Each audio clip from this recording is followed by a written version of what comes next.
Round the outside goes the Audi R8. Look how much Miller's caught back into play. Exactly. Miller's still start trouble. He's left on second and change. All of a sudden, Miller's back in play.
Good evening and welcome along to the Radical Race Series Round 9 Season 2 from Barber Motorsport Park. I am James Parfitt. I'm going to be joined here by Nathan Richards this evening. Young Mr. O'Leary has taken the evening off, but it's 2.3 miles, 3.7 kilometres in length, 15 turns, and this circuit layout was made in 2003. So that's when this circuit was produced. Not very old at all on that one. In the championship standings at the moment, you can see it's James Barry out in front on 302 points, and then John McCutcheon on 293, and then Simon Edwards on 260, who jumps Luke Maxwell. Mike Bousson in 5th with Paul LeMay 6th, and then George Gonzaga in 7th. Paul Clark in 8th, Graham Brown 9th, Damien G in 10th, Michael LeMay in 11th, and Seth Brown down in 12th. And Phil Glover, James Bird, Jamie Bird, James McRitchie, Robert Woodward, Paul Crabb and Phil Jocelyn round out the top 18. And then below that we've got the people who have only scored a few points and have only attended a few sessions. We've got no Paul Clark here. He is in Belfast watching Bruce Springsteen, believe it or not. Paul generally follows him around Europe, so we won't see Paul much this season, as he normally takes the summer to follow Bruce around the whole of Europe on his European tour. Oh, there we go. So no Paul Clark, but we have got quite a short grid. There's 13 drivers here at the moment, but let's bring Nathan Richards into the booth. Nathan, good evening to you, sir. How are you? Good evening. I am doing very well, thank you, James, and I'm excited to get into the action here for the Radical Race Series. This circuit, Barber Motorsports Park, haven't seen much of it, but I was watching a few of the laps in practice earlier on, and this track just looks like a massive asphalt roller coaster. I can't wait to get underway, and as well with the championship being so close, we've got a very, very fun evening ahead of us, haven't we, James? We definitely have, and these guys are not going to fail to put on the action. If you've never watched them before, you should. They are absolutely incredible. We've got Simon Edwards here, James Barry here, and Luke Maxwell at the moment. I'm sure John McCutcheon might jump in, as Simon Edwards just had a big old off there. Was that coming around the final corner for Simon Edwards? It looked like he had quite a big moment, and it was coming around the final corner onto the grass. It's going to spin right, it's going to hit the wall, and that is one of the perils of Barber Motorsport Park here as well. Up and down, very much like a roller coaster. Snetterton-esque in the way it's laid out, Nate. They've got the long flowing right-handers as well, so there is some comparison to Snetterton on that one, but again, it's a lot more sort of undulating than Snetterton. It's very lot more up and down.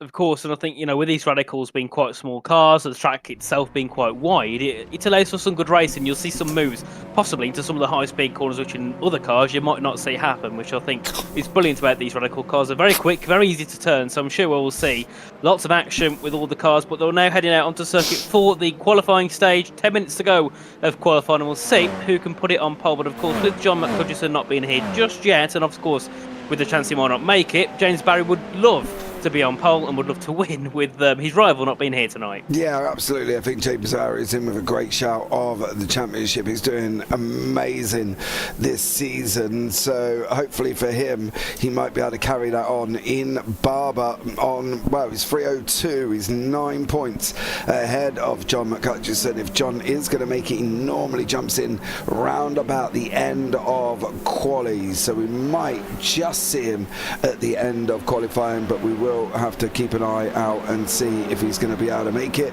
Don't forget, it's 25 points for a win in the sprint race, 40 in the feature, 65 up for grabs here. So lots of points available. There's free bonus championship points will be awarded to any driver who finishes a race without incurring any incident points and having completed at least 75% race distance. There is free drop rounds. We have had, I believe, 2, I think, have been applied already, so we'll keep an eye on that one. But let's see how we get underway for quali.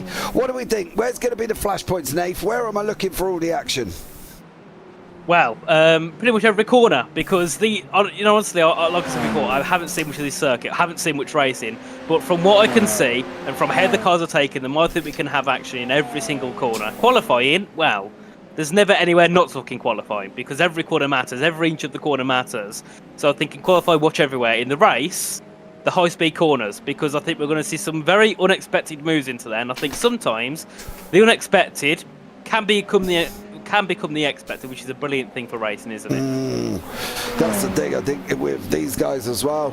Having watched these now for nearly 2 years, it's got to be, I think, coming up after this season. I think it could just, they can overtake and use any part of the circuit. If somebody makes a mistake, and guarantee they won't get away with it without losing a position. Lap times are going to start coming forward thick and fast. You see Simon Edwards got 2 purples on the board, and the third sector goes to Paul LeMay. Only 4 sectors here this evening. Of course, we're going past the site of Simon Edwards' amazing crash that he had in practice. Let's say if he doesn't do that in qualifying, he's going to go over the line. They're going to start off with 1:17.909. They've got 11 lap sprint, an 18 lap feature, and a top 10 reverse for race number 2. So lots to fight for here, Dave.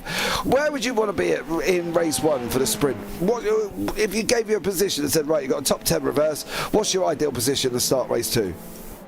Probably around P5. I think that's fair. You can get a few points in the sprint, and of course, with it being reversed, if you stick around that area anyway, you're not going to be much further back or anything. So I think, yeah, around P5, P6, I'd say is probably your best position. And I'd say in any sort of sprint race format, not just here, but I think in general, being around that mid pack is probably your best place. Yeah, I think you're on to a winner there, to be blatantly honest with you. I'm not saying sometimes you want to be in that top 5, but at least you're not down in 10th, 11th, 12th or 13th, where it could just be horrendous, right? We've seen it.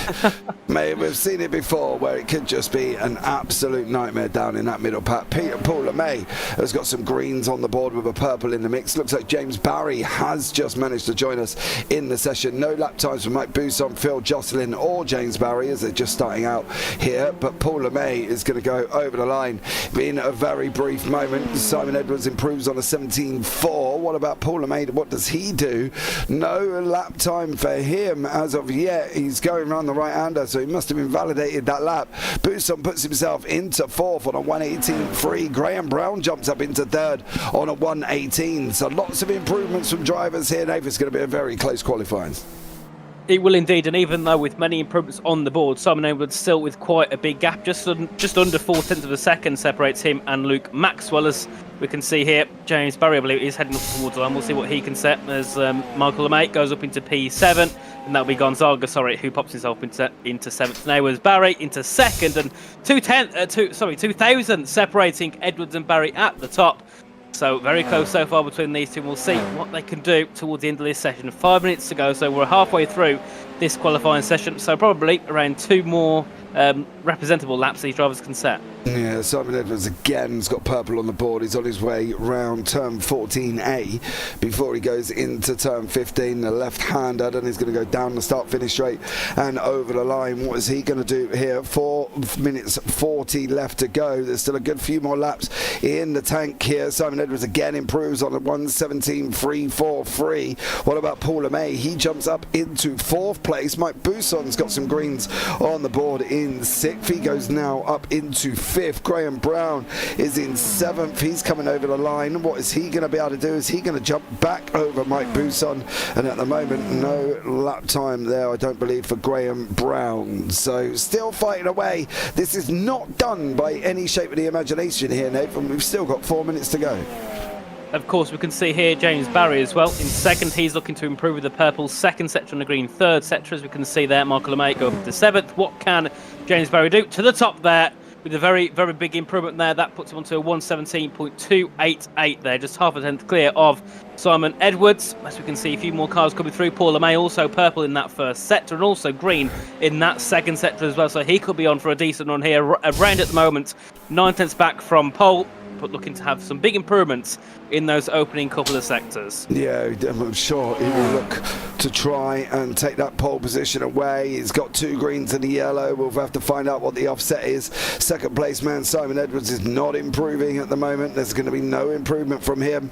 What about Paul LeMay? What's he going to get in that final sector there as well? Paul LeMay does get a green. He goes over the line. He jumps himself up into 3rd place. Great job from him. What about Mike Buson in the orange machine, the Team Radlight machine? He goes 17.956 in 5th place. Graham Brown stays behind in 6th. Now they're shuffling around. Graham Brown actually puts himself in 4th. That's pushed Luke Maxwell and Mike Buson down. Barry's got a purple on the board as well. Thick and fast, frantic lap times here in qualifying. Of course, very quick cars up there. These little, very small and quick cars, and they're able to produce some very, very good lap times, as we can see there. No improvement from James Barry, 10th down on his previous run. As we can see there, George Gonzaga goes up into P7 there with an 18.067. We've got Phil Jocelyn, all greens for him.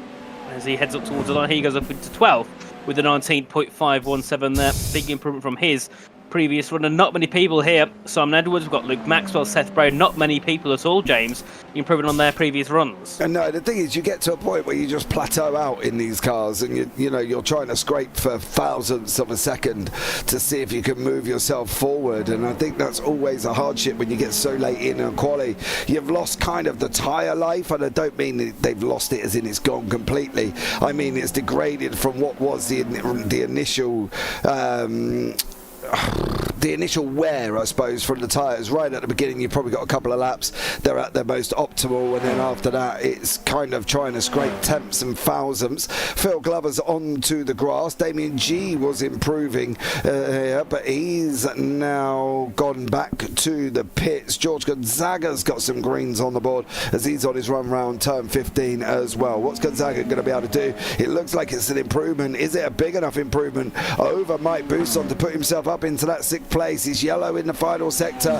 118.067, 118.224 for him. No improvement for him. What about Phil Jocelyn? Is he going to improve as well? Is he's going to come over the line now in the 12th place? Is he going to go up any further? No. Simon Edwards, last throw of the dice in, Dave. He's got some green. They got a green on the board in sector 2.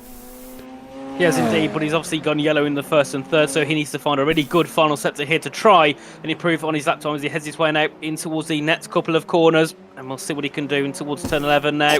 Just bringing the car round out at the final corner, sorry, as he heads up towards the line. We'll see what he can do.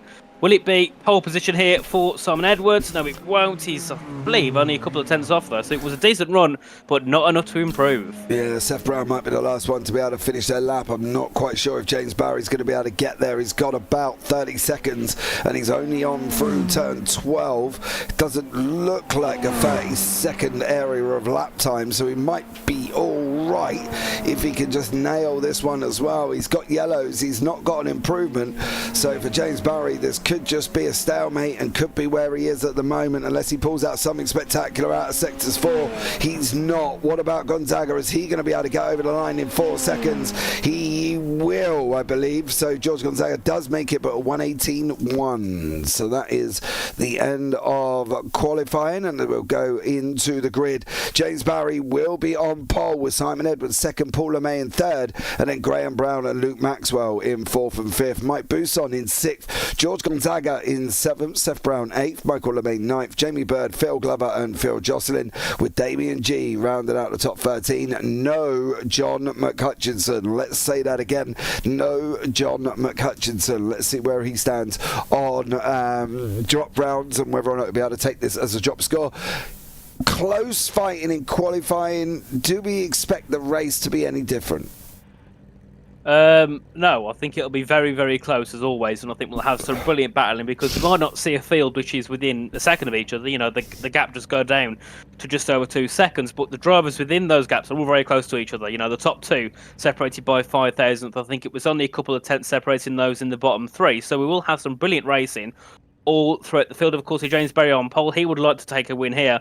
And would also like to get some decent points in the feature race. Obviously, he will start down in 10th if he was to win here. So he would also like to get as many points as he can to bring that gap even further away from John McHutchison. At the moment, it's only 9 points, so it's not many in it at all. And I believe, James, there's only a couple of rounds left, isn't there? Yeah, there is. Here, there is only a few rounds to go. We've got round 11 that's still to be confirmed. I haven't seen any announcements of that one, but we've got Sebring for 10, Road America for 12. However, we've got lights coming on the board now as well. That's 5 lights. What's going to happen as they get these cars off the line? James Barry gets an absolutely barnstorming start. Simon Edwards does not. That's going to allow Paul LeMay to close right in if he can. He didn't really get a jump off the line. Edwards not really quick in the first stage of the jump there, but he did get a second stage, and Paul LeMay chasing him down. Edwards alongside James Barry as they're coming into the left-hander of turn 5 at the moment. Barry's on the right in that number 10 machine, Edwards on the left in that 52. Graham Brown went in more hotter than a hot cake coming out of a potato and literally went and careered into the side. He's now re-gave the position. Mike Buson's been off the side of the circuit as well, but at the moment James Barry leads away, coming into turn 7 through 7A and B and into turn 8. Great start from James Barry, not a great start for the likes of Mike Buson and Graham Brown.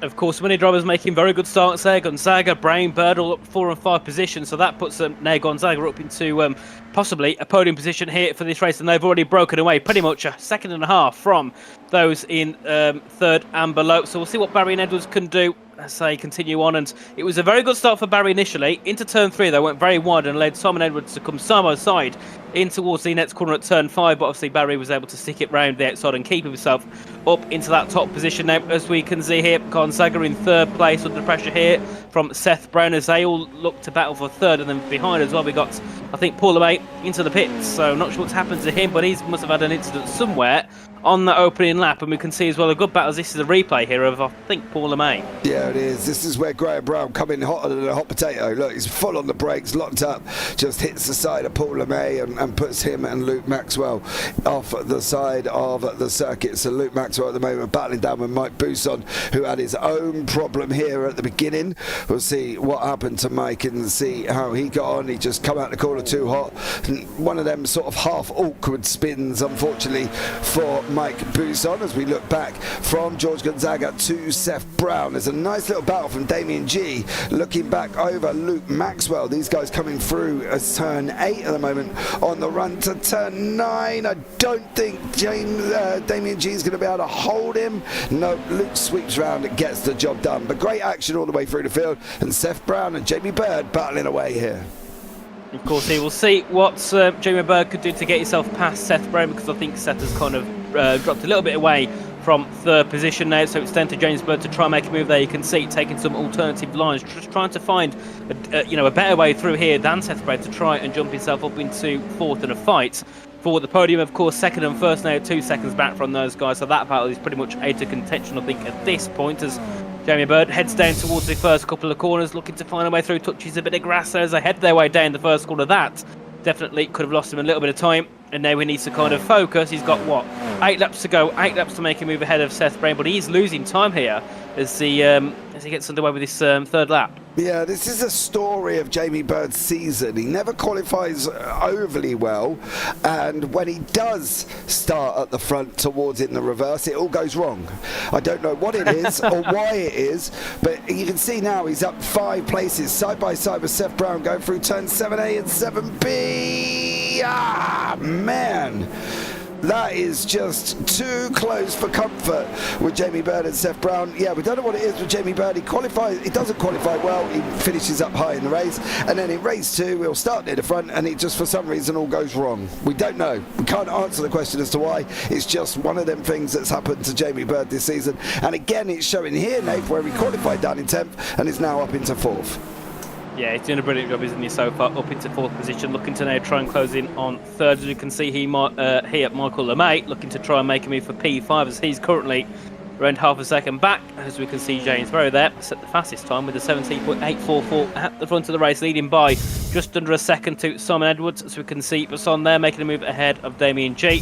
And this is going to be Maxwell looking to close in here on the back of Justin. That was very close to a bit of a collision, but they'll make it through safe and sound. And now Maxwell on a charge, so he must have came under a bit of pressure earlier on that first lap. He has lost 3 positions since where he started, so I think he had a collision on that one as well. Yeah, that was with Graham Brown. When Graham Brown come in really hot, he hit, unfortunately, Paul LeMay, who hit Luke Maxwell. So here is Luke battling away with Phil Jocelyn. Is he going to send it up the inside this time around? He's not. He nestles in again through 7A, 7B. Now the right-hander. Now Luke's got the run on Phil Jocelyn. It's going to be side-by-side action. There is Jocelyn right beside us. Is he going to be able to hold up? Nope. He disappears. And that is at the end of Phil Jocelyn. Luke Maxwell does move his way forward. What about Jamie Bird? Well, he's got Brown, Seth Brown behind him with Phil Jocelyn still in contact with Luke Maxwell, but not going to make it through. But I do want to pick up on the fact that Simon Edwards has closed the gap up on James Barry to literally only half a second, and we've only got 6 laps to go.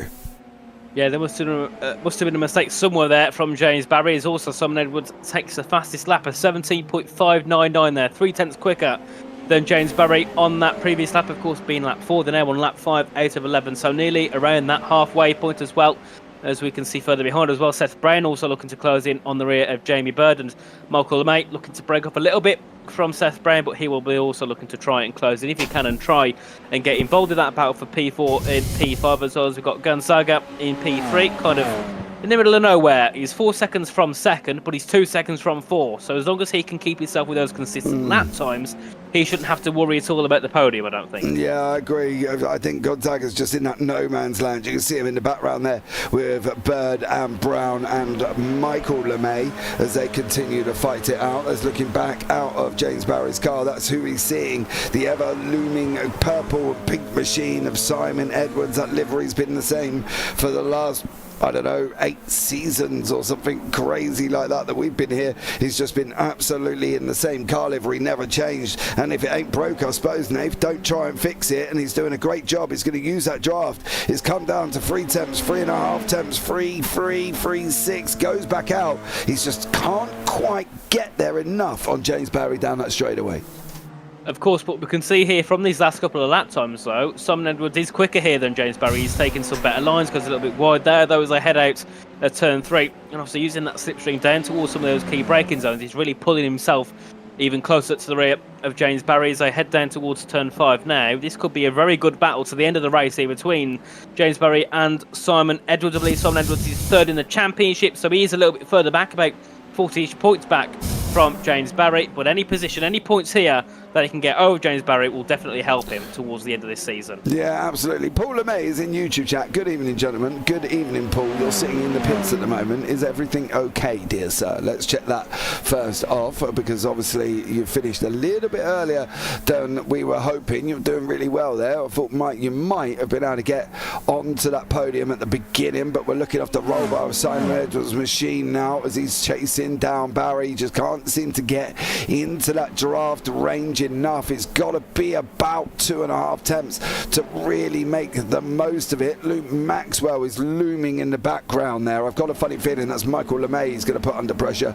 He is putting Michael LeMay under pressure here, and let's see if Luke can make his way forward anymore. But it's been a rough ride for Paul LeMay and Luke Maxwell, losing positions at the start. Mike Busson losing positions at the start. Graham Brown also another one that lost positions, and then Seth Brown, who nearly lost positions by going off the side of the circuit. Yep, that would not be a good idea at all from Seth Brown, as he still sits himself in 5th behind Jamie Bird. And LeMay now got a very good run as they head down towards this next corner. Just 3 tenths separates the two. And then, of course, Luke Maxwell looking to charge in. And get some more positions here in this race as they head down towards the next couple of corners. And Maxwell been on a charge, of course, being quite further back at the start of this race. Now really brought that gap down and looking to try and fight for a top 5. If he can get the move done quickly, he could also be looking maybe to fight for 4th or even 3rd, as we've still got 4 or 5 laps left to go here in this race. And Simon Edwards still bringing that gap down to James Barry. Yeah, he's got a little bit. I don't know if he's going to get any further than if he did get Jamie Bird. That might be about as far as he'd get. I think Gonzaga's a little bit past the length realms of possibility, I think, for him. But he has got to try and clear Michael LeMay first, and not really able to at this moment in time as they're coming down onto that long straightaway. This is where I'm expecting Luke to make the move over Michael LeMay. Does close it. He pulls out very early. Literally just hits a wall of air, does not go anywhere. He's now got to try and make it around the outside, not going to get it there through turn 2 and 3. But Nath, he pulled out well early and he didn't go anywhere. He did. It looked almost as like he didn't want to make the move because, normally you can't, you're talking with them the whole way down that back straight and then make the move late into turn 1, but he took it very early, so it makes you think there. Was Luke Maxwell not keen on making a move, possibly in towards turn 1? They head out of turn 5 now in towards the next couple of corners, and we'll see what Luke Maxwell can do. But you can see he's sticking out the slipstream here, Michael LeMay. He's not keen on being, right in the slipstream of that car ahead. So we'll see the reason why afterwards as he heads his way down in towards the next couple of corners there, 7 and 8, and then down towards turn 9 and 10. And this time he does choose to stick with the slipstream. So not sure here what Luke Maxwell's doing. Yeah, he's got a very... I think the thing is the track's quite fast flowing, and I think he's just trying to slot in behind him. On the straightaway, when he pulled out, it did just look like he pulled out far too early. Like he thought he was going to get more of an overspeed than what he actually did, and he didn't get any. He just pulled out, and there was just a brick wall of air in front of him there as well, and he just did not go anywhere. He's not close enough now. He's going to have to stay here for another lap, I think, before he even thinks about getting the overtake done. He's got to be 2.5 temps, and he isn't 2.5 temps. So Michael LeMay can keep fighting there for the two brothers racing, as we've got Paul in YouTube chat, who is unfortunately out from race 1 there, but I'm sure Paul might be back. I'm not sure if Graham Brown's going to be back, as it looks like he is out of this race, but it's whether or not Luke Maxwell is going to get over Michael LeMay. Battle up front, still not really going boom as of yet. Simon Edwards has just not been close enough to be able to put James Barry under pressure. Yeah, that close together, it's either Barry's a couple of tenths quicker than Edwards, or Edwards a couple of tenths quicker than Barry. That's how it is. So, they're that close in terms of lap times and consistency. It's going to be a very hard job for Edwards to get by, even though he's quick. When James Barry's matching him, he's got to really, really put the pace to try and force him move ahead into first place. So we'll see what he can do. Maybe get a good exit here out of the final corner, launch it down to turn 1, and then that's really his only good opportunity of making a move, unless James Barry makes a big mistake, or runs a little bit wide heading out of one of the corners. As we can see, Maxwell this time on the back, very close to the rear of Michael LeMay as they head out the final corner down towards turn 1.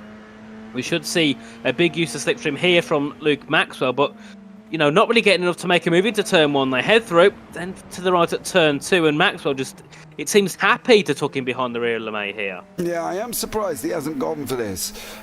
Maybe he just doesn't have the pace, and Michael's just, he's just quicker than him on the race circuit, because I doubt very much, after watching Luke for so many times, there's a mistake from both of them. So there we go. That one's going to be just about done as both of them make a mistake there. Phil Glover had just gained some places, but unfortunately he's just lost them again. Damien G's another one that's lost places as well. What have you been up to, Phil? Oh, you ain't stopping that, sir. You've taken too much of that one, and around you're going to be basically stuck there. What about Damien G? He's come off the final corner onto the grass. Bounces it, bounce. Oh, barrier. Oh. Well, I suppose he caught it with a wall. He did, but did you see the bumps off the grass all of a sudden? It was just like, it was like going over the roller coaster as we're on the final lap of the race. This is it. Simon Edwards, 1 lap. Can he make it count? We'll see what he can do now as they head their way through in towards the first few corners of the final lap, and the gap there, 0.4 of a second, very close, and the closest it's been, I think, all race long, pretty much between the top two as they head their way now down another bit of a back straight in towards turn 5, but I don't think it's nowhere close enough for Edwards to try and make him move. He went for it, didn't he? You could see him launch to the inside, but he was too far back. It would never landed at all. Yeah, he needs to get closer. He needs to get a lot more closer if he's going to try and get the run through turn 7 and 8, and there on the right-hander of turn 8. I was going to call it 7A and 7B, and then I just thought, no, I'm not going to do that. As they're going down on the run now into the left-hander of 9, the right-hander of 10. Looking back here from Simon Edwards and go onto the back end of James Barry, because that's the one we really want to be looking back through in the left-hander of turn 11. Quite a fast corner, not really a sudden stop at turn 12. It is all about if Barry's going to hold on to this. Can Edwards just get close enough? He's got to try and carry more speed. Edwards almost made it through. Not this time. Through the final corner we go. It's going to be James Barry. The finishing line's 3/4 of the way down here. James Barry is going to take that victory in race 1. Simon Edwards in 2nd place. Great job from him. George Gonzaga comes over the line in 3rd. Jamie Bird manages just to hang on from Seth Brown, with Michael LeMay does hang on from Luke Maxwell. And then we've got Phil Jocelyn and Mike Buson. Phil Glover, if he stays where he is, will be on pole position. Now this is going to be rather interesting, this one. It will. We say the exact same thing about the Clios, don't we? And it manages to be fun every single time. So a reverse race, nothing can beat it. Nothing beats a reverse race, because you've got some of those at the front who might not be as quick on pace, or might have been a little bit unlucky, leading away, from some of those who are keen to get points, who are keen to fight for that championship. The likes of James Barry and Simon Edwards are going to be pushing very, very hard on that second race. So we'll see what they can do then from the bottom of the grid. Yeah, there are your results from Heat 1. James Barry in 1st, Simon Edwards 2nd, George Gonzaga in 3rd, Jamie Bird in 4th, with Seth Brown 5th. Michael LeMay does a great job in 6th. Luke Maxwell, disappointing 7th for him. Phil Jocelyn 8th, Mike Buson 9th. Then you've got Phil Glover, Damien G, Paul LeMay and Graham Brown. So we will find out if Paul's coming back. He is in YouTube chat, but he isn't responding at the moment, so we'll see what happens there. They have got a brief couple of minutes of warm-up here. Top 10 reverse always throws a spanner in the grid whenever you do a reverse grid in general. We're here, Nave. What do we expect is going to happen? Chaos. More than last time as well. We did see a lot of chaos on that opening race, but I think now it's going to be even worse. So we have a bit of a warm-up here, don't we, for the next race, which I did not expect. Yeah, it's only a couple of minutes. It's not very long whatsoever. They won't barely get a lap in. It's like a minute left on that one, and I think it's going to be... Not that I really worry about warm-ups. I just end up going, sitting, chilling, grabbing a drink and not really doing a lot else. I don't know. Do you do anything, Nave? No, I'll go on the track, and then you're like, oh. It annoys me because you want to get a full lap in, and every time, even though I know there's not enough time on the clock, I push myself to try and get a full lap. And it's never happened. Never. The worst is when you're in the practice sessions before an iRacing quali, because you got like a 2-minute practice session, you've got to load it, and then you've got to try and get a lap in, and I've never ever completed a full lap in practice in iRacing. No. Well, in terms of the 3 minute before the quali. Yeah, I don't worry about that. By that point, I'm probably making a coffee. That's normally because I'm sat down ready to do a 120 lap oval race or something ridiculous that I'm throwing myself into, because I'm thinking, oh, I love the ovals, and then I sit back and realise we're going to be 15 cautions deep before I even go anywhere, and it's going to be the slowest race of my whole entire life. So yeah, let's see. I won't be doing that at any point this evening. It will be more tomorrow if I do go and do that. But let's pick up on the grid. Don't forget, it is practically a full reverse grid for race 2, and depends if people are going to make it in the likes of Graham Brown and Paul LeMay. But here we go. Grid for race number 2 is Phil Glover leading us away, with Mike Buson in 2nd, Phil Jocelyn in 3rd, and Luke Maxwell rounded out the top 4. That's a spicy front 4. Michael LeMay, Seth Brown, Jamie Bird, George Gonzaga, Simon Edwards, James Barry, Damien G and Paul LeMay, and then Graham Brown, if he makes it, will be at the back there as well. Phil Glover, Phil Jocelyn, and then we've got Mike Buson and Luke Maxwell. That's like a recipe for a spicier curry, isn't it? But the lights are going to be on here. No Damien G at the moment. 5 lights are going to be out, and we are up and running, and we are green. Phil there. That was Michael LeMay, didn't really get off the line. Phil Glover has. Mike Bousson and Luke Maxwell have also got off the line. Jamie Bird back up into 4th place as well. Is he going to be able to hang on for the entire length of the feature? We've got no Graham Brown, no Damien G, but we have got the mighty man himself, Phil Glover, out in front at the moment. Is he going to be able to hang on? Let's see how Phil gets on here, but he is taking the whole shot as we start in these 18 laps, and we're on our run through from turn 6 to turn 7. Of course, and we can see here Maxwell looking to try and make a move. As we can see, Bousson take the lead ahead of Maxwell, and Glover in 3rd. Can he trying to hold on to that 2nd position? No, he can't, and he drops down to 3rd, bringing Jamie Bird into this battle. Further back, we can see as well that is going to be James Barry on the rear of George Gonzaga for P7. But at the front, Maxwell, I think, will be very happy to start in 4th because he has shown some brilliant pace so far here in, well, at least in the last race, as they head their way down now towards the next couple of corners. Maxwell closing in closer there. That gap just under 0.2 of a second. Surely, by next lap, he'll be in the lead of the race. Well, I'm hoping that's what he's hoping will happen as well. There's an 0.8 gap to Simon Edwards to Phil Glover, and I know normally these two are sharing setups. Simon sets them, gives it to Phil. Phil has a little bit of a tweak, and then away we go. I'm not surprised Phil tweaks it. He is in a motion simulator in VR, mind you, which is just absolutely insane. James Barry has just swapped places with George Gonzaga. They are teammates. I wasn't expecting George to fight too hard, and he didn't. Paul LeMay tried to come through the field. That's Gonzaga in front of us currently here once again, but Glover holding on as best as he can, only 3/10 in front of Edwards, sitting in 3rd with Luke Maxwell still not clearing Mike Bousson at the moment.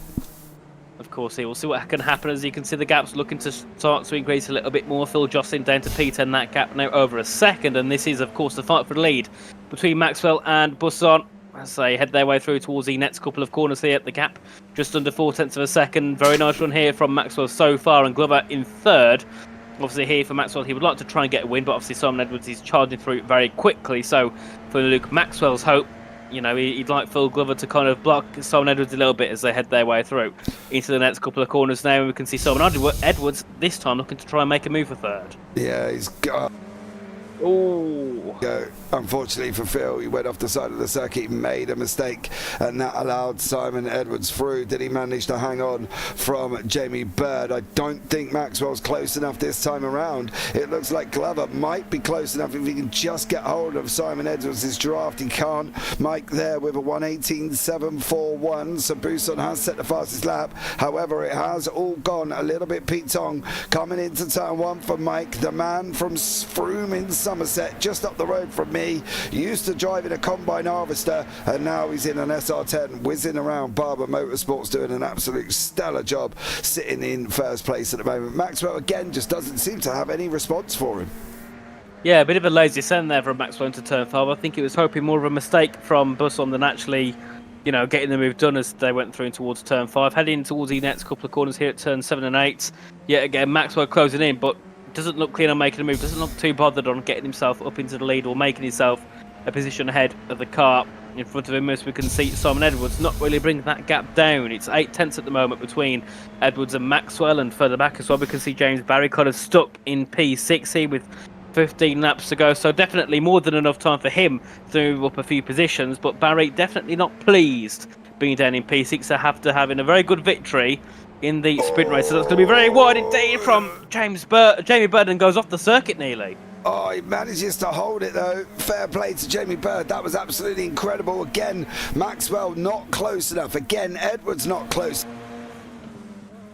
He going to be close enough here as well. He has cleared Phil Glover. Job done on that one. Now it's all about what Seth Brown's going to be and whether or not Brown can get past Phil as well. Unfortunately for Phil, he's going backwards here rather than going forwards. He's going to try. Seth Brown's going to try and tuck up on the inside. Glover blocks him off, coming down into turns 5. Round the left-hander they go. Up front is getting very spicy, but even down here with Paul LeMay, he's in a bit of a battle with Gonzaga at the moment, with Jamie Bird just in front. Paul LeMay looks at making a move, not getting it done this time. Michael LeMay further back with Phil Jocelyn. Those guys are fighting it out, but it's all about this mid-pack here at the moment. These guys from 6th all the way down into 9th, battling away nicely. Phil's Glover's in there, I suppose we could say 5th down here, and these guys continue to fight. Of course, we'll see here what Seth Brown can do to get himself up into P5. Of course, with James Barry making that move now, he will be looking to try and close in quickly on the top three, and still Maxwell not making a move on Busson has allowed Edwards now to try and close in and make a move for second here to demote, as that Jamie Bird again making the exact same mistake in towards that corner, and that is definitely not what he would have wanted here. This is on board here with Jamie Bird as he heads his way around, this time though to avoid a car, it seems, who's going very slow in towards that corner, and yet again Carbon Copy, and this time has a bit of a spin on the exit. Yeah, that's Seth Brown. I think Jamie is just more cautious of his own, what he's doing here, rather than looking at the fact that he might not have actually caught him. But I can tell you one man that has got caught is Luke Maxwell. He's got Simon Edwards alongside us here as well. Edwards on the right hand there as he's tugging through on the run down through turn 6 into turn 7. Maxwell's got to give that position. There's no way would he looking to be fighting Simon Edwards this early on here. And then Gonzaga's further back. He's got Seth Brown for company as well, with Paul LeMay behind him. So Seth is under attack from George Gonzaga and Paul LeMay while he's trying to catch up with Phil Glover. Yeah, Seth Brown definitely not happy with the position he's in at the moment. Obviously have to fight and defend at the same time as they head down towards the next couple of corners. Gonzaga there, of course, finishing third in the previous race, or fourth, whichever position it was. Now looking to try and close in on P6 as they head their way round in towards the next couple of corners here, of course, where Jamie Bird had a mistake last lap. They all make it through safe and sound this time around as they head their way down into the final couple of corners. And to begin lap 7, I believe, or lap 6 of 18, as we can still see, is Mike Busson in the lead ahead of Simon Edwards and Luke Maxwell down in third, keeping quite close to the rear of Simon Edwards, but yet again never close enough to make an overtake on anyone. Yeah, and I'm not one of these people that say I told you so, right? But when we mentioned Jamie Bird, poor qualifying, great race 1, high grid position for race 2, ends up down the back end of the order. And again, it's gone exactly in that way. Well, maybe you shouldn't say it, because then maybe it won't happen. If you keep saying it, you're going to get the curse on him, which I know you don't believe in, but I do. No, I don't believe in it. I think it's just. I think after listening to Zach Sweeney for so many times, for so many evenings, I think it's now become. He's twisted my mind into commentators' coincidence and a skill issue. So at the end of the day, we're not in the car. It's just not possible. I am not Darth Vader. I do not have the Force, and I cannot make drivers go off when the cameras are on them. It's just not possible. So I think I'm erring with Zach Sweeney on that one. Not that I agree with him, and don't anybody tell him that I agreed with him either, because otherwise I'll never hear the end of it. But Seth Brown putting Phil Glover under pressure. I think it's great the fact that I was more impressed when I heard that Phil had a motion simulator, and then I only found out not long ago that he actually drives in VR in the motion simulator. So he's just got off the side there, Phil. George has come round the outside, said, I'll have some of that. Thank you very much, gentlemen. If I can get all the way round here, I will. He's trying his hardest. It's George Gonzaga. Oh, Seth's covering him off. No, he's covered you off. He's covered you off. George, where you going? Oh, it's gone wrong at the back. George has gone round as well. Oh. Well, that was a big collision, and I think we can see a replay of it here as they head their way down to turn 5. Of course, Glover the car ahead. So they head down, Brown on the right, we've got Gonzaga on the left. He brakes very late. Then Seth Brown ends up being tapped into Glover, and then I think also a bit of a scare for Gonzaga as he also spins in sympathy down on the exit at turn number 5, and they all head their way off. And well, I'm sure we'll see a big reshuffle of the order after that one. There's LeMay just pull off ahead now. This is Busson. This will be fighting for the lead, won't it? Yeah, Busson did lose that position while we were looking back at that collision. What was going on there as well? We can have a quick look on how Edwards got past Busson. Mike made the mistake, unfortunately, and Edwards is going to run around the outside. So a great job from him. Maxwell almost tried it, didn't quite get through here. So these top 3 still fighting it out with James Barry closing in the background. Of course, he will see what James Barry could do here. Of course, that gap was over 3 seconds a few laps ago. 2 laps later, he's within 3/10 of third. So we'll see what James Barry could do if he can try and get himself back up into the lead as they head down towards turn 5. Max on the inside of James Barry, bit of contact. Sorry, that'll be Mike Busson, Hugo Train, and James Barry into third. So Maxwell taking all the cars out ahead of him to let Barry make his way through, as this is a replay into turn 5. Yeah, we've seen this before, just with George Gonzaga. There I don't know if there was contact. A net code to me, yeah, it looks like a bit of net code. I couldn't see much contact at all into turn 5. We'll see yet again, as we can see, obviously Max on the inside into the braking zone. Oh no contact at all. No, there was a big old gap there. I think the internet may have had a part, and Luke has slowed down to allow Mike back through. That is going to be now James Barry trying to set after the ever-looming Simon Edwards, and these guys can fight away now till the end. This is the closest battle. We've got 10 laps remaining. Luke Maxwell, Mike Buson, then we've got Gonzaga and Phil Glover after their little ta-ta-ta they had earlier on in this race as well. So action still materialising, but I think there could be still more to come. Definitely could be. I think there will be. If we say there won't be, there definitely will. As we can see, Maxwell here on the rear of Buson. These two fighting for third place in the race. Of course, got a 5-second gap to second, so they won't be fighting for any higher than third as it stands at the moment as they head their way down to the braking zone. Maxwell looking to close in. To the outside he goes, breaks a little bit deeper though than Buson, and of course we can see further back as well Gonzaga on the back of Glover still for P9 and P10. Of course those guys further up earlier on had a collision, now they're down at the back of the field pretty much. Yeah, they are. Gonzaga, Brown, Glover, and of course Bird is closed back up there. Gonzaga is just about...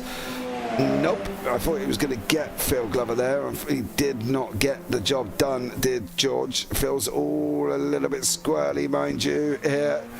And George's going to try and make that move on the run down now into the left-hander of 9. He's not going to get him there. What about the quick flick of 10? Nothing doing here.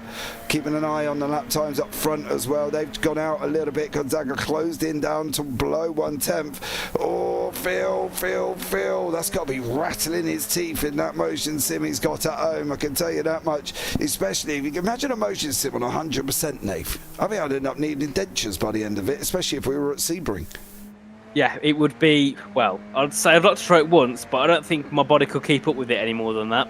It'd be very, very, it'd take a big toll on your body, as we can see here. Gonzaga on the back of Glover as they head their way down to the next couple of corners here. And you can see there, Gonzaga just trying to find a way through, can't go to the outside, has to try and switch it back if he can, and get a good run down towards turn 5, which he's got a brilliant run and nearly loses a car on his way.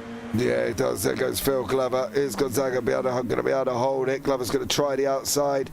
He has not held it there.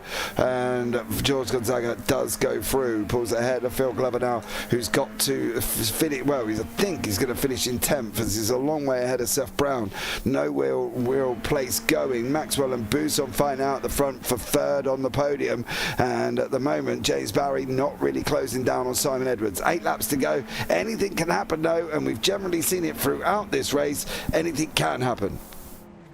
Yeah, and it will continue to. You know, these couple of races so far have been absolutely brilliant, and we can still see the fight for the podium unravel once more. Maxwell got a very good run down towards turn number 1. He's going to really pull in that slipstream now. Does he pull to the inside? No, actually breaks earlier than Buson there, so not going to make the moves in towards that first corner. We saw that last race, and we've seen it again here in this race, so maybe we could see Maxwell look to try and make a move down to turn 5. Yeah, well, we're going to keep an eye on this one, as this is the closest battle. Michael LeMay slowly moving into the back of Phil Jocelyn. Michael sets his fastest lap there of the race for him, a 1:18.649 for Michael LeMay. Maxwell's closed all the way in through turn 6.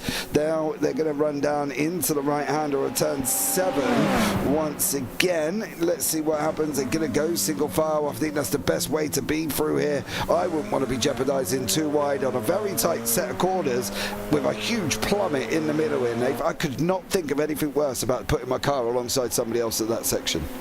Yeah, it would be horrible, wasn't it? You'd be thinking the whole time, please don't hit me, please don't hit me, please leave me space as you head your way in. And so far, we've seen quite a few collisions, but for the amount of battling we've seen, I think it's been quite tame in that sense. I think we've seen some brilliant respect on the track by many different drivers, as we can see here, the rear of Mike Buson's car, obviously with Luke Maxwell behind. We'll see what these two can get up to. Once again, as Simon Edwards, I believe, he's still going to be looking to try and defend from James Barry, who's actually pulled that gap down a little bit from what it was before. I believe the gap was around 2 seconds earlier on, so he has pulled in, which is brilliant for James Barry. But Simon Edwards, I think here, James should have it covered. Yeah, he's just set the fastest lap of the race, James Barry, on a 1:17.66. I believe there was a little bit less than that, but that's giving you a round up figure. Maxwell closing right in now. Through turn 5 they go. The right-hander, this circuit, the ups, the downs, the lefts, the rights, the straight lining, almost turn 7. You see it here, when they're coming into 7 now. It's literally straight over the curb, straight lining that. The corners just might as well be a straight because they don't turn once. They've going through that twisty left right left right. They don't. It's a very horrible section, isn't it? I've learned as this race has gone on, this track looks a lot harder to drive than it seems. It might be a wide track, there might be lots of high speed corners, but you got to have so much confidence to throw your car in and hope it doesn't run too wide. Of course, there, well, perfect example, and I've said it, try not to run too wide, and Maxwell goes really wide, and that was Bussano went really wide and allowed Maxwell through. Commentators curse there, Nave. Just saying. At the point you said it, Mike did it. So, yeah. yeah. Who's listening to us and showing us examples? Well, maybe. I don't think he can't multitask that well. I don't think Mike Buson, so I definitely don't think he's listening and driving at the same time here. But we're coming into the final 5. These laps are going thick and fast once more, and Luke Maxwell, Mike Buson still continuing to fight. Michael LeMay is getting onto the back of Phil Jocelyn. What is Mike going to be able to do? He's got a brother 2 spaces up. Paul's battled his way up into 5th place, up 7 places. Edwards and Barry up 8 though, so unfortunately they take that lead away from Michael LeMay for the biggest gainers. But Mike doing a great job in that 2 brothers racing machine and chasing down Phil Jocelyn for that final top 6 place. Great race in there, and still continuing the fight even though they're further down in the order. Indeed, and we'll see what they continue to do, as obviously LeMay here on the back of Jocelyn for P6 as they head their way down to the next braking zone. And we can see there LeMay looking to just try and find a way through, but couldn't quite get a move done as they head their way now down towards this next right-hander, another part of this roller coaster section of circuit. Just looking to try and find a way through. Jamie Bird as well joining into this battle. Of course, he was down all the way in 11th early on after his couple of spins down at turn number 9, but he has really recovered well, hasn't he? And got himself now back into position to fight for P6. Yeah, Jamie Bird back on to the end here. He's going to try and hopefully stay in that position, or at least move up. Unfortunately for Jamie, he's had a bit of a rough feature again as the theme from Mr. Bird for whatever reason. He just cannot seem to clear that theme of his. Jocelyn defends the inside going down into 5. LeMay runs in a little bit hot there. Here comes Jamie Bird alongside. Is Bird going to be able to make it past Michael LeMay? I think he might here. I think he's got the job done. There is Michael LeMay. He shoots into the corner like a banshee. Jamie Bird says thank you. Ooh. Michael comes back onto the track, and Michael LeMay loses place to George Gonzaga at the same time. Just as we said, Mike was doing really well. Unfortunately, he goes off the side of the circuit, loses 2 places, and is now down in 9th. So he's got to come back and try and fight harder once more. Yep, that is the last thing that LeMay would have wanted, because now he's got to do the work all over again. As we can see, actually, James Barry closing in very quickly to the rear of Simon Edwards there. That gap 7/10 of a second as they head their way through in towards the next couple of corners. Of course, 3 laps left to go in this race. We could still see a fight for the lead, and well, the fight for the lead hasn't really been there for the past 10 laps, so it's nice that they're giving us something to end off the race here at the front. Yeah, they're trying. James Barry is trying. He's trying to get down that half-second gap. We know how difficult it is to try and close the gap up. He's got it. Oh, I thought it was coming down then. It was. It dipped down just ever so briefly. Let's see if Edwards has got the pace to get to the end of this race. Jamie Bird, Phil Jocelyn, and Bird trying to clear Jocelyn once more. Again, some great racing all the way through the field. Jamie Bird still putting himself about. He's going to go up the inside. Surely he's going to go up the inside here. He is. I wouldn't want to be trying to do that. Oh! Well, that could have ended a lot worse than it did. I thought it would have been. I thought Jocelyn was gone then. Yep, I really did. I thought Bird thinks he was gone as well as he catches him at that moment in time there. Gonzaga now with Jocelyn once more. This is a four-way fight from Phil in 6th to Michael in 9th as they continue to fight it out there. And Phil Jocelyn, George Gonzaga, Jamie Bird and Michael LeMay. The gap up front has got down to 2 tenths. James Barry is going to be in that draft range. If he keeps going, he's going to have 2 laps to try and make this one near Nave. And he's pulled out, as I say, it was about 1.6, 1.8 I think at one point, and now he's back to this short 3 tenths of a second. Well, we'll see what the top 2 can do. As you can see, LeMay get past Bird as well for P8, but the main scenes to watch here is between James Barry and Simon Edwards fighting for the lead of the race as they head their way down in towards these next couple of corners. We'll see what they can get up to. And any predictions here, James? Who do you think out of these who will come home with it? No idea. I don't sit on the fence very often, but I am this time because I think Barry's got some pace and he's shown that pulling the times down.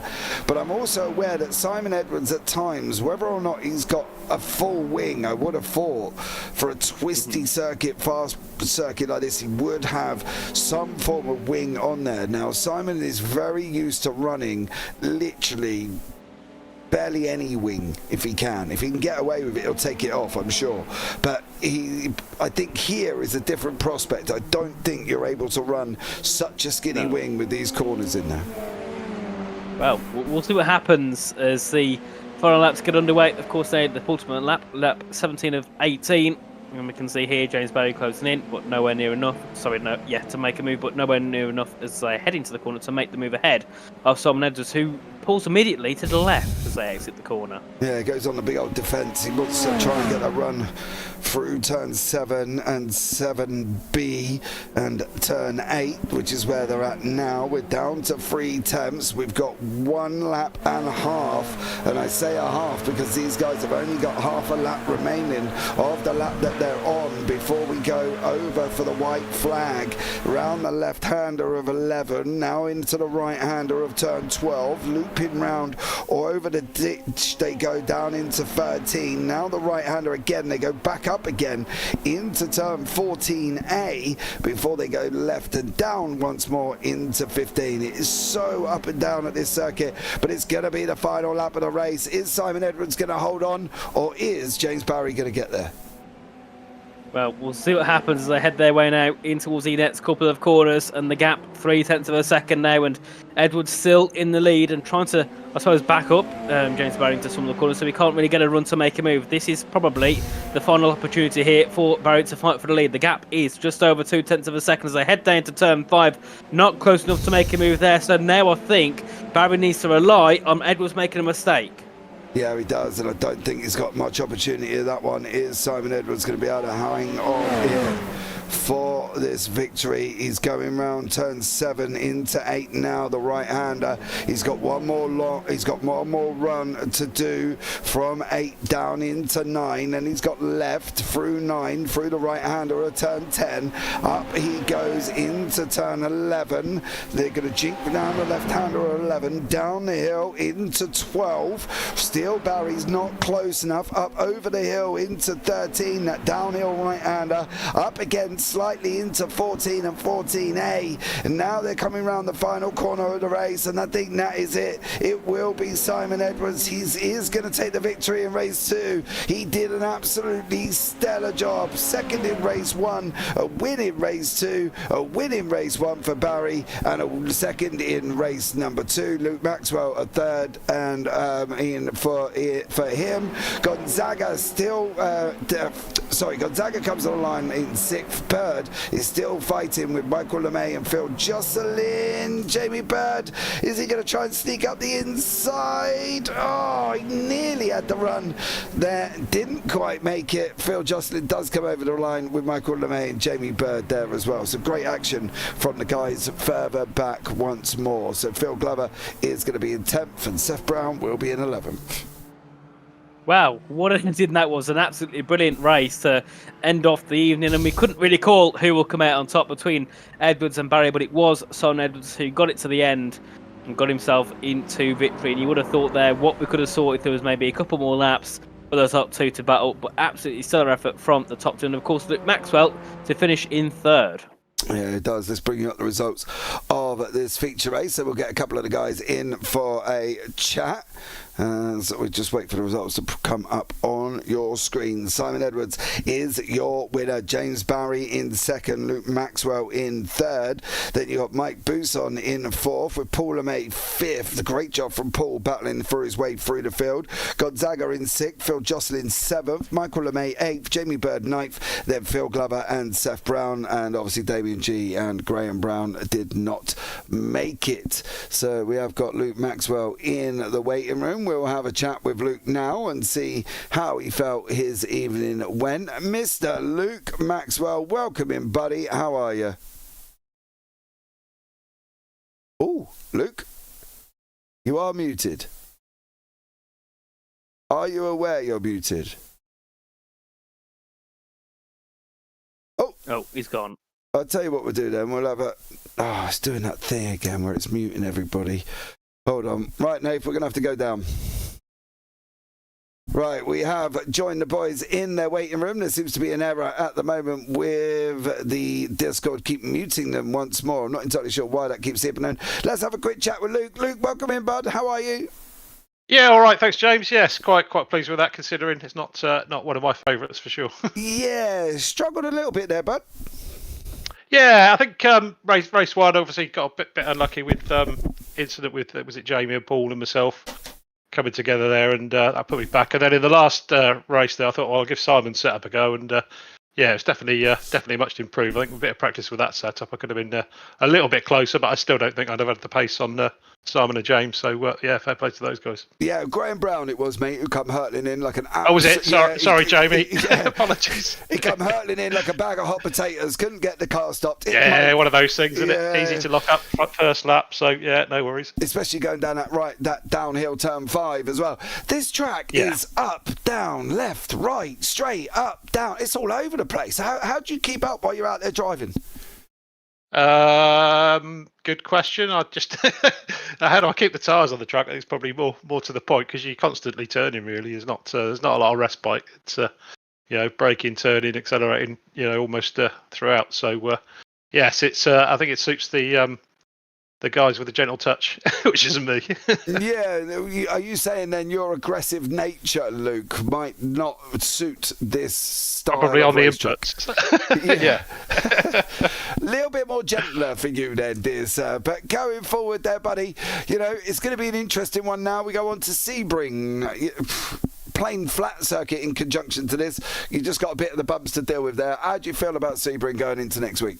Unfortunately, I've got to miss the next 2 weeks. So yeah, I'm away the week after next, and I'm out with my brother next Thursday. So yeah, sadly I'll be missing the next 2. So I'll good luck to the guys in the championship. Hope it's a good fight. I'll be certainly watching it back for sure, and trying to get ready for next season. See if I can find that 0.2 seconds I seem to have lost on the quick guys. Taylor Swift concert?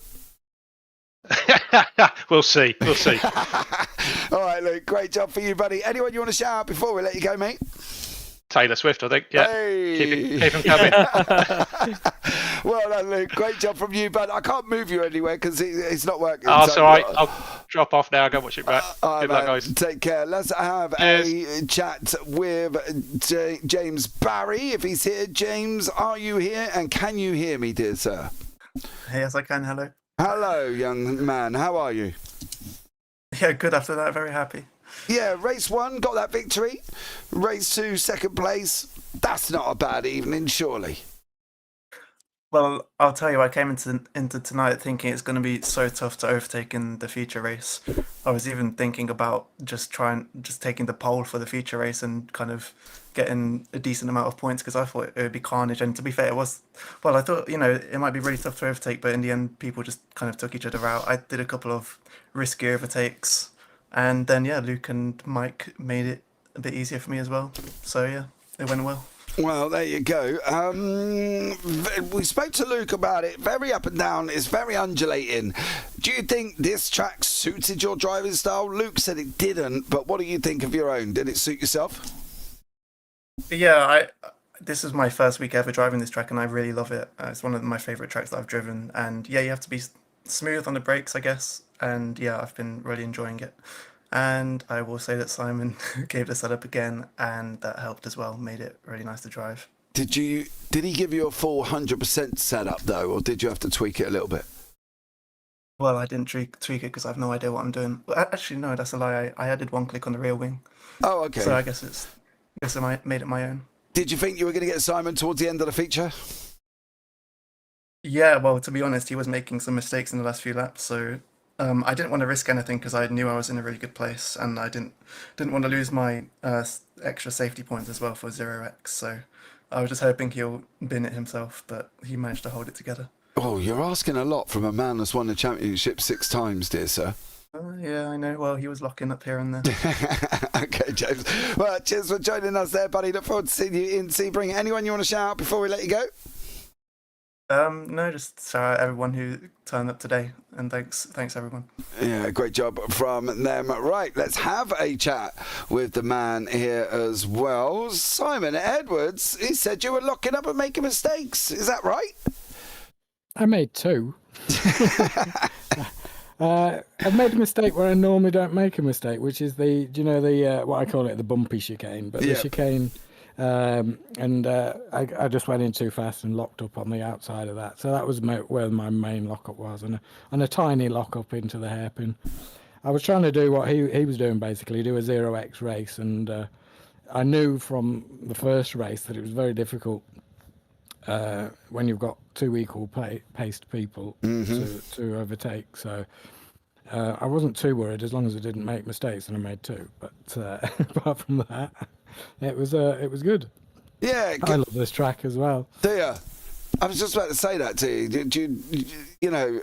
I think for me as a circuit, this has got a bit of everything. It hasn't got, don't get me wrong, it hasn't got like a hairpin where you're full stop slamming on the brakes going around, but it's got a bit of everything. And that bumpy chicane through turn 7, you didn't really turn, did you? Once you committed to the corner, it was just kind of straight lining the whole chicane.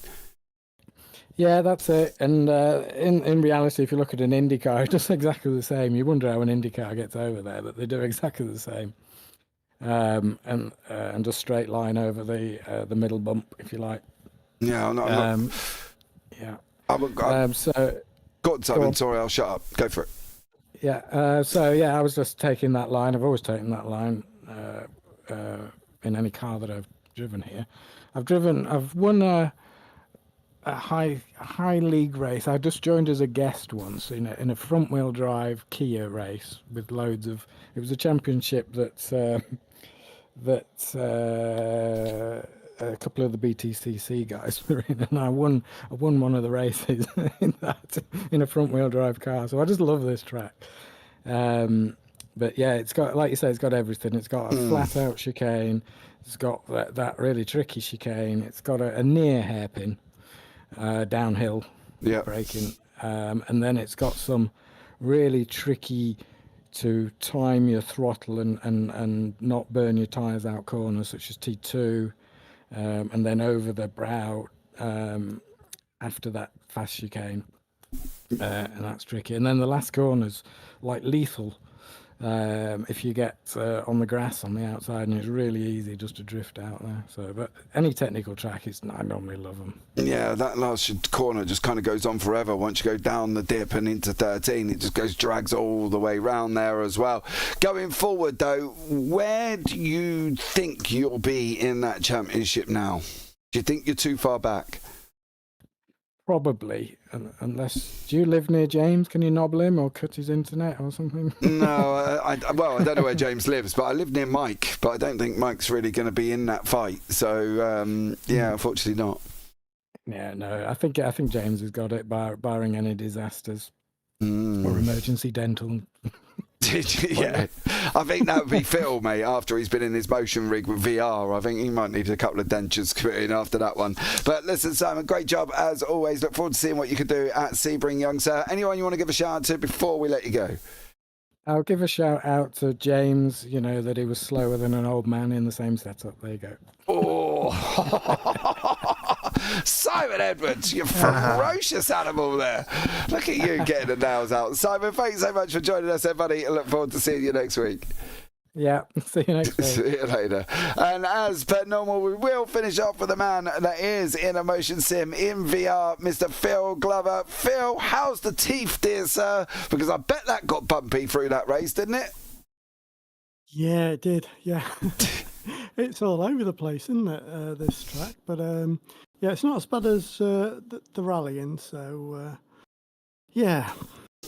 I don't know how you do it, mate. I've got to be honest. I think I would be seasick. It would just be absolutely horrendous there as well. Hey, listen up, though. I did get a little bit excited when I saw Phil Glover on pole for the feature race, Phil. I had all my eggs on you, bud. I thought you were going to be able to hold on there.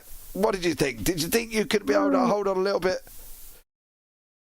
Do you know, I don't particularly like this track very much, but as I was going on, I mean, I started the first race not very well, but I was starting to grow a bit in confidence. And I thought, if I'm out the front, it's not an easy track to pass. But anyway, I guess I was holding on to maybe fifth, was it? Something like that, to lap 7, and then coming down into that left-hander. I think it was maybe Seth and George kind of started to come on the inside, and I think George maybe closed the door a little bit on Seth, so he probably had nowhere to go. But again, it seems I've got a target painted on my back these days. So yeah, it was a bit unfortunate. Then you're pretty much to the back again, aren't you? Yeah, you are, and then you're trying to fight with evenly paced people, and it's not the most easiest thing there either, is it? But going forward, we do go to the very bumpy Sebring, Phil. Will you turn the sim down a little bit for that one, or are you going to go for it and whack it up to 100%? I might even turn it up, and then you can try and talk to me or something. That would be so funny. Oh, dearie me. Mate, again, props for doing it that way. I really don't know how you survive on that one. But anyone you want to shout out, Phil, before we let you go? Well, all the people in the league and yourself. Is Ewan not with you tonight? No, Ewan's got a night off. What? I know. How dare he take a night off, Phil Glover, eh? You'll have to give him a grief next week, mate. But yeah, he's had to take a night. But Nathan did a stellar job. He filled in for him. He knew his stuff. Yeah, it was all good. Is he in a union, or will you be able to have strong words with him? Well, I would say contact HR, but I don't think he really wants to speak to my wife, to be blatantly honest. So, yeah, I think he might be all right there, Phil. I think he might survive until next week. Okay, well, hopefully he does, and we'll see you both next week. Yeah, mate, you take care. Have a good one, Phil, from that one. We will wrap that one up now as well. We'll stay where we are as we're going to wrap this up. Thank you so much to everybody that has joined us. It's been absolutely amazing here as well. We are off to Sebring next week once more. Can the young gun beat the old man around the very bumpy airfield of Sebring? I've been James Parfitt. I've been alongside Nathan Richards, and as always, take care. Have a great week. And you never know, we might see you on a track sometime. Good night.